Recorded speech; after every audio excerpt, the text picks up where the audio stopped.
Hello friends, welcome back to my channel are the queen কিচেনে আপনাদের সকলকে স্বাগত জানিয়ে শুরু করছে আজকের রেসিপি। আজ সুন্দর একটি স্ন্যাক্স আপনাদের সাথে শেয়ার করলাম। এটা চায়ের সাথে আপনারা সন্ধ্যাবেলায় খেতে পারেন। প্রথমে একটা বোলে নিয়ে নেব সিদ্ধ করে রাখা দুটো আলু দুটোকে ভালোভাবে মেখে ম্যাশ করে নেব।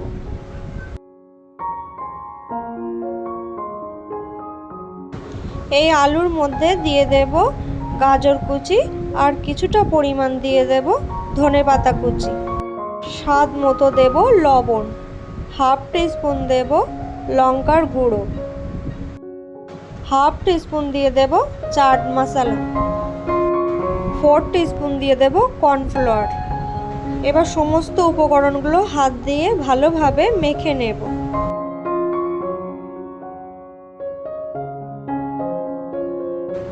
আলুটাকে ভালোভাবে মেখে একটি ডোয়ের মতো করে নেব।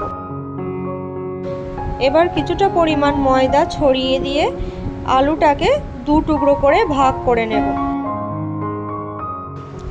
এক টুকরো নিয়ে ভালোভাবে ময়দা লাগিয়ে রুটির মতো করে বেলে নেব।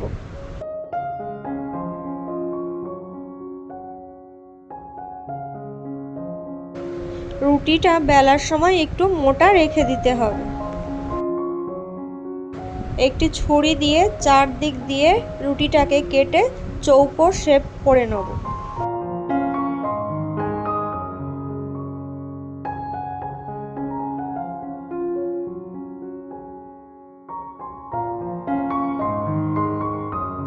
চৌকো রুটিটাকে ছোট ছোট টুকরো করে কেটে নেব।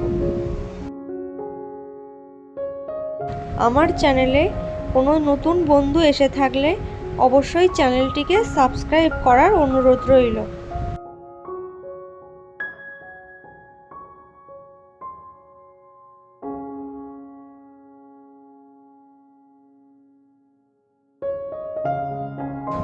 এবার ওভেনের ওপরে একটি কড়া বসিয়ে তাতে কিছুটা পরিমাণ তেল ভালোভাবে গরম করে নিয়ে আলুর স্ন্যাক্সগুলি মিডিয়াম ফ্লেমে উল্টে পাল্টে ভেজে নেব।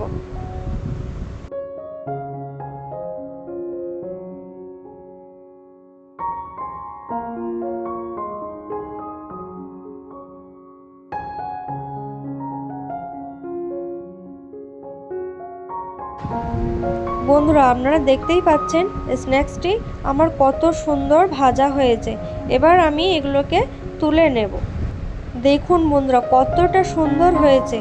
এগুলো দেখতে যেমন সুন্দর হয়েছে, খেতেও কিন্তু খুবই মুচমুচে আর টেস্টি। এগুলো আপনারা চায়ের সাথে অবশ্যই একদিন ট্রাই করে দেখতে পারেন। তো বন্ধুরা, আমার এই রেসিপিটি কেমন লাগলো অবশ্যই কমেন্ট করে জানাবেন। ভালো লাগলে লাইক শেয়ার করতে ভুলবেন না। আর সাবস্ক্রাইব করে আমার চ্যানেলের পাশে থাকবেন নিত্য নতুন রেসিপি পেতে। ধন্যবাদ বন্ধুরা।